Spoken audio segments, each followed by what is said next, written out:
আমি পরম করুণাময় আল্লাহর নামে শুরু করছি।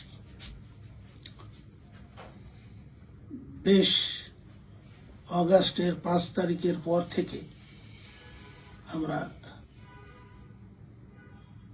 গভীরভাবে লক্ষ্য করছি যে আফতাব পরিবার তথা সবটুকুরি পরিবারের বিপক্ষে কিছু লোক উঠে পড়ে লেগেছেন অসত্য তথ্য দিয়ে সমাজে, এলাকায় তথা দেশে আমাদেরকে ছোট করার প্রয়াসে তারা মত্ত হয়েছে। প্রমাণস্বরূপ আমি বলতে পারি যে কোনো ব্যক্তি কোনো প্রতিষ্ঠানের বিপক্ষে কোনো কথা, কোনো খবর প্রচার করার আগে সম্ভবত এটা নৈতিক দায়িত্বের মধ্যে পড়ে যে তাদের সঙ্গে কথা বলে নেওয়া। আমাদের পরিবারের স্বপ্নপুরীর বিপক্ষে যে কথাগুলো বলা হয়েছে সেগুলো সম্পর্কে ভালোভাবে জেনে নেওয়া, না জেনে নিয়েই একতরফা কারো কাছ থেকে তথ্য নিয়ে অসত্য জিনিস নিয়ে কোনো খবর করা, কোনো টকশো করা, কোনো প্রতিবেদন দেওয়া, মিছিল করা অথবা কোনো সংবাদ সম্মেলন করা আমার বিবেচনায় সম্ভবত এটা সঠিক হয় না। আমি সেই বিষয়টি নিয়ে আজকে কথা বলা খুবই প্রয়োজন মনে করে আমি আমার এলাকার লোক, জেলার লোক তথা দেশের লোকের সামনে দু একটি কথা বলতে চাই। সবাইকে আসসালামু আলাইকুম, আদাব, শুভেচ্ছা, জোহার। স্বপ্নপুরীর বিশেষ করে এখানে শত শত একর জমি নিয়ে স্বপ্নপুরী গঠিত হয়েছে। সেই শতটা কত শত সেটা কে বলেছে সেটা প্রথম জানা দরকার, যে স্বপ্নপুরী কতটুকু জমি নিয়ে তৈরি হয়েছে।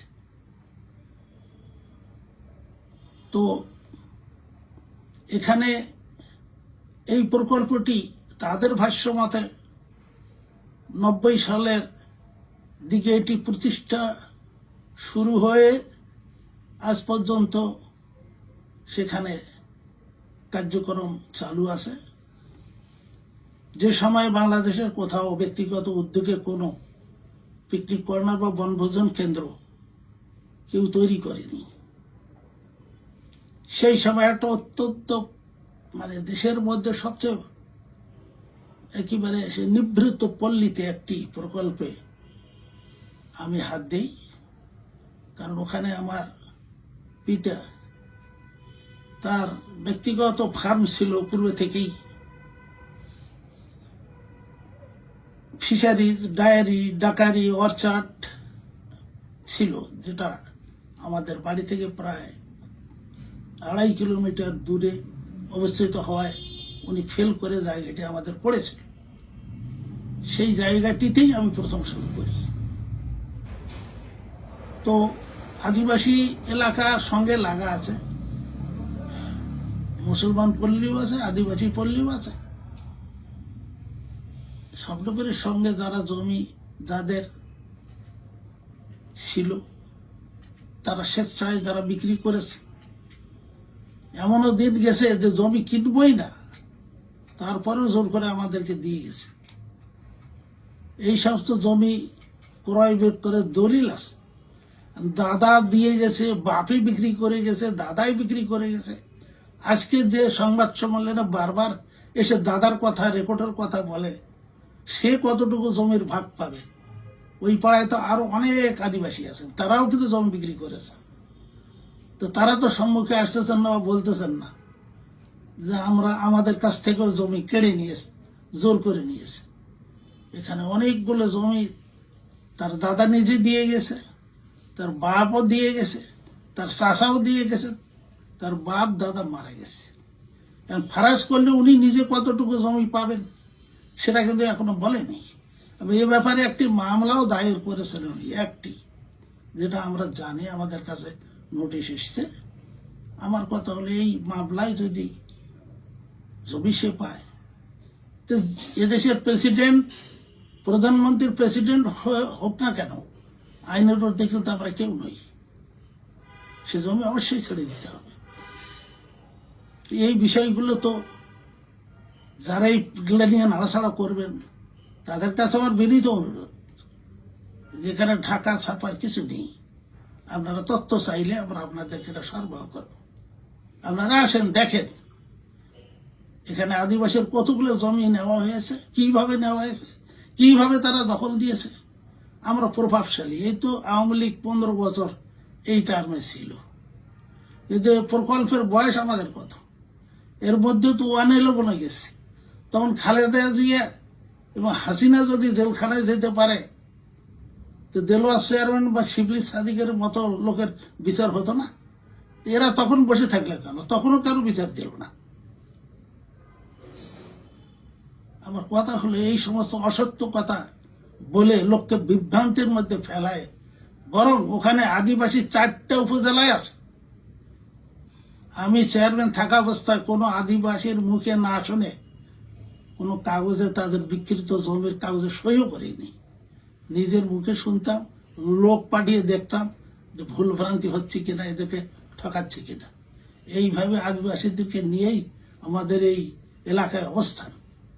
আমি এভাবে হিন্দু, মুসলমান, আদিবাসী সবার সঙ্গে আমাদের যে একটা সম্পর্ক, সেটা সেই কাল থেকে আমার বাপের অবস্থা থেকে শুরু করে এখন পর্যন্ত একটা অত্যন্ত সুন্দর একটা পরিবেশ পরিস্থিতি এই এলাকায় আজও কিন্তু বিদ্যমান। আর তা না হলে আমরা এত প্রতাপ, এত ঠগ, এত জুলুমবাজ, তো সেক্ষেত্রে কেন 100 বছরের মতো প্রায় হলো আমাদের তো বাড়িতে জনপ্রতিনিধিত্ব আছে, ছিল, তো মানুষ বারবার ভুল করতে আছে, এই অত্যাচারীদেরকে ভোট দিতেই আছে, আর আমরা হতেই আছি। সেই সময়টা তো তারা এই বিচারগুলো দিতে পারতো, তখনও দেয়নি। এখনো আমার কথা যে ওই কোর্টে বিচার করতে অনেক সময় লাগবে।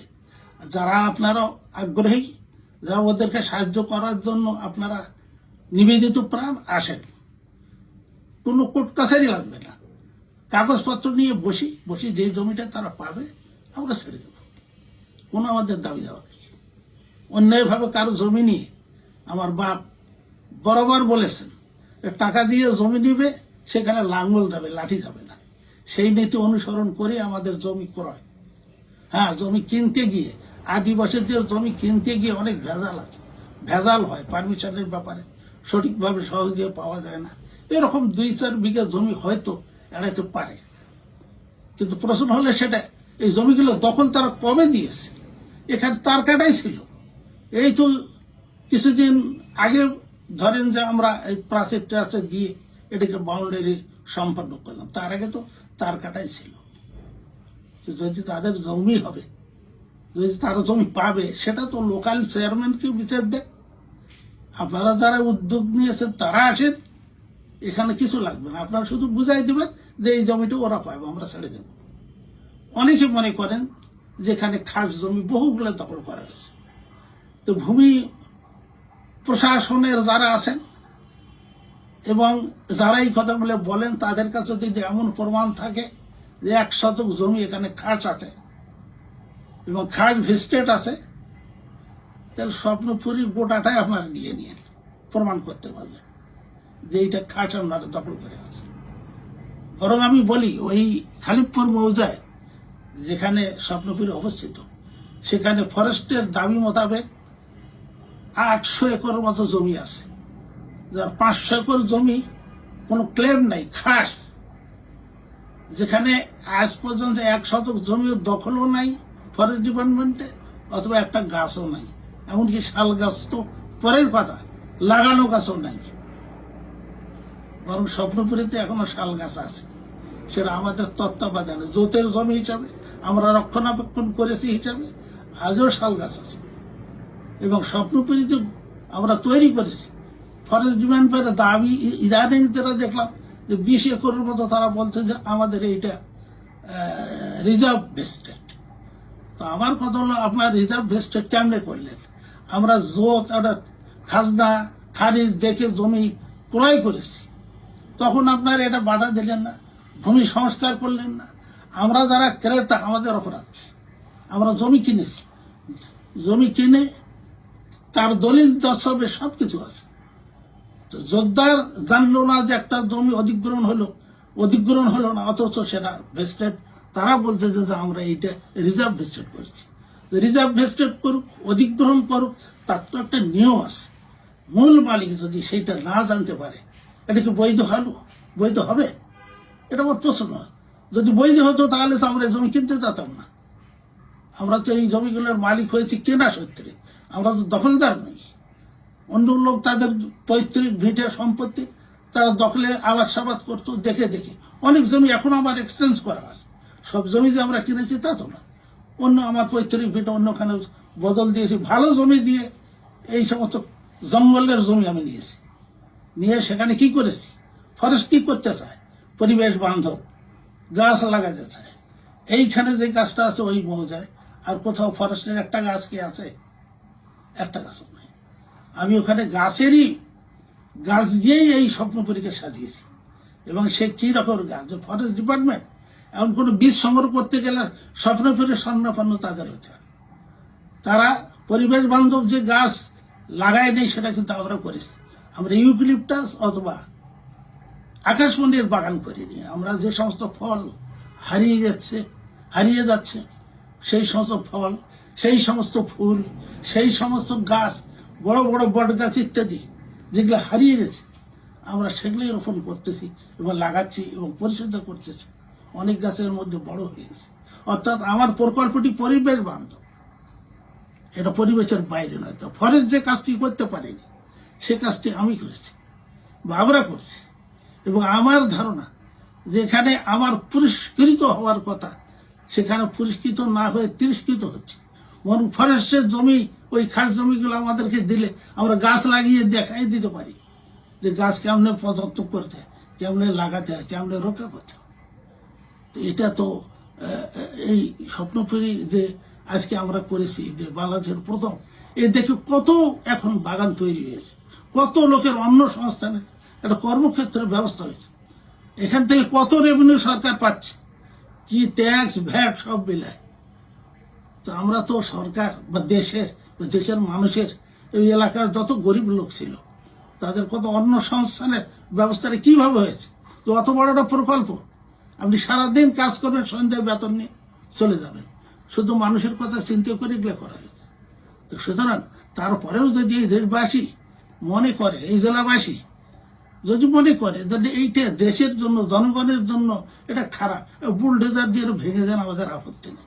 কিন্তু কথা হলে তো বিচার বিশ্লেষণ করার জন্য আমাদের উদ্যত হবে। আমাদের প্রতি কেউ কিছু বললে আসেন, আপনাদেরকে দাওয়াত দেওয়া থাকলো যে আমরা ডকুমেন্টারি যদি কিছু দেখাতে পারি সেইভাবে লেখেন, আর যদি না পারি তাহলে আমাদের কাছ থেকে এটা নিয়ে নেন। কোনো বিচার সালিশ পুলিশ কিছুই করতে হবে না, আমরা স্বেচ্ছাচারী করব। হয়তো এই ধরনের উদ্যোক্তাদের আপনারা বরং উৎসাহিত করেন। আমার বিবেচনা হলে দেশে দুইটা কাজ হতে পারে। কিন্তু এই উৎসাহিত না করে, তিরস্কৃত করে বারবার এই স্বপ্নপুরী নিয়ে একটা বিষয় নেই। ওই একজন আদিবাসী যার হয়তো ফারাজ করলে দেখা যাবে যে সে 15-16 শতকের বেশি সে জমি পাবে না, তা তো বংশ পরম্পরায় সেই আছে হাজার হাজার একর জমির হিসাব দিচ্ছে। কিন্তু সেটিকে আমরা তলিয়ে দেখতেছি না যে তার লেটেস্ট কি কাগজপত্র আছে, এটি কি করতেছে। তার দাদুর আমলের কথা বললে হবে, তার দাদু মারা গেছে কবে, তার বাপ মারা গেছে কবে।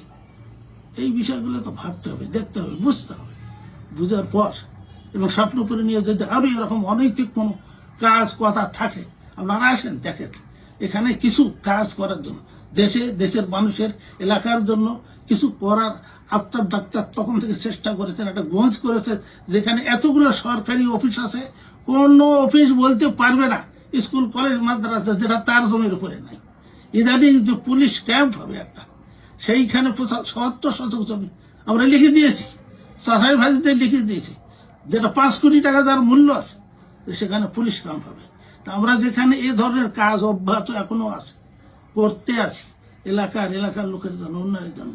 আমরা এই সামান্য এই একটা আদিবাসী কয় বিঘা জমি হতে পারে যে সেটা নিয়ে অন্যায়ভাবে নিয়ে আমরা খাবো। এই যে কবরস্থানের কথা বলা হয়েছে, আসেন দেখেন ভেতরেও কবরস্থান আছে না নাই, যেখানে আমার বাড়ি আছে তার পিছনেও কবরস্থান আছে। ওরা তারা সেটা তারা কি অবজেকশনটা দিচ্ছে না অন্য কোনো লোক এই কথাটা বলতেছে? এই যে উকিল যে কথা বলেছে তার কবরস্থান, তারও ভাগ এখনো 3 শতক পড়ে আছে, তার চাচারও আছে, চাচা সেটা তদবতার করে, তারটা সে করে না। সেটা কি আমাদের দোষ? আমরা যদি জোর করে নেবো তাহলে আমার প্রাচীর এত ভাবে বাঁকা হলো কেন? সোজা করে দিত, একদম সোজা করে নিত, তাহলে আমার খরচও কম হতো, এত বাঁকা টাকাও হতো না। এগুলো বুঝতে হবে, এগুলো জানতে হবে।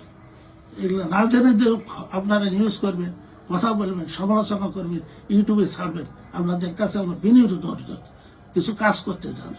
সময়ে জীবনের একটা মানে পরিধি আছে। এই হয়তো এই কালে বেঁচে থাকলে, ভালো থাকলে সুতরাং 2টা কাজ আর করতে পারবো দেশের জন্য, দেশের মানুষের জন্য। এই সময়টা অকারণে ডিস্টার্ব দিয়েন না, বরং আমাদেরকে উৎসাহিত করেন। দেখেন আমরা দেশকে, দেশের মানুষকে ভালো না বাসলে 100 বছর ধরে এই বাড়িটাতে জনপ্রতিনিধিত্ব কেমনে থাকে এটা ভাবতে হবে। সবাইকে ধন্যবাদ, সবাই ভালো থাকবে।